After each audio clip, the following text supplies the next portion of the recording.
cheveux s'éteindre comme un soleil. Il était une voix, celle de Jean-Baptiste Guégan, un incroyable talent découvert en 2018 dans une émission de télévision. Depuis, le sosie vocal de Johnny Hallyday est devenu un artiste à part entière. Il vend aujourd'hui des albums par milliers, remplit les Zéniths, Bercy ou l'Olympia. Mais tout a commencé en Bretagne, dans d'innombrables lieux de concerts improvisés, comme ici à Binic, chez Charlie.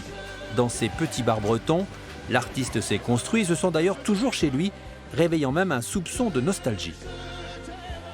J'ai commencé avec au karaoké, donc justement, mais pas que. Après, j'ai animé les karaokés.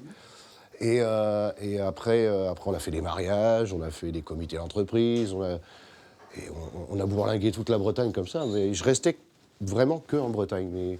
Et c'est là que j'ai fait mon trou, quoi. J'étais libre de tout. On pouvait se permettre de faire plein de choses. Moi, je me rappelle à l'époque, quand j'ai commencé, on pouvait fumer dans les bars. On fumait dans les bars. Comme chanter, d'ailleurs, parce que maintenant, les karaokés dans les bars, voilà, c'est presque terminé. Est-ce que c'était un public exigeant? Le public breton était un public exigeant? Exigeant, non. Par contre, pas facile à convaincre. Pas facile à apprivoiser. Les Bretons sont durs à apprivoiser.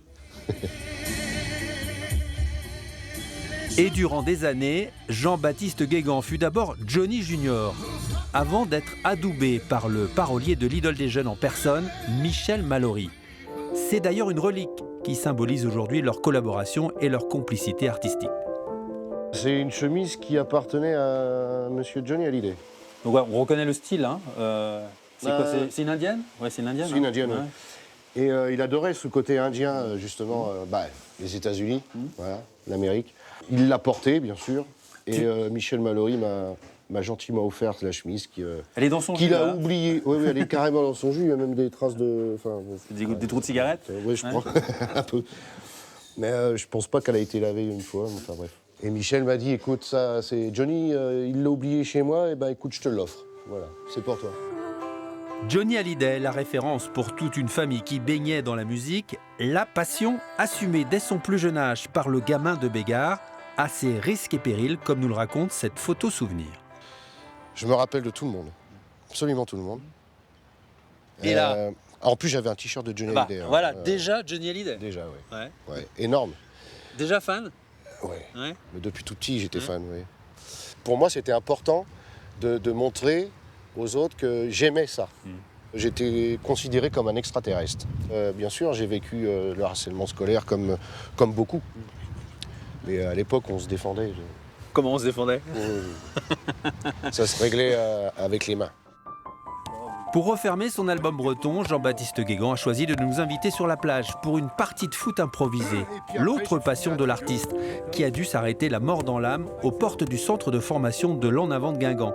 Mais un lien très fort subsiste avec le club costarmoricain, lien célébré il y a 2 ans avec le coup d'envoi d'un match de championnat. C'est la première fois qu'ils ont passé mon clip Le Pays d'Armor sur les grands écrans là-bas. Et c'était un honneur, quoi. Vraiment, c'est une fierté.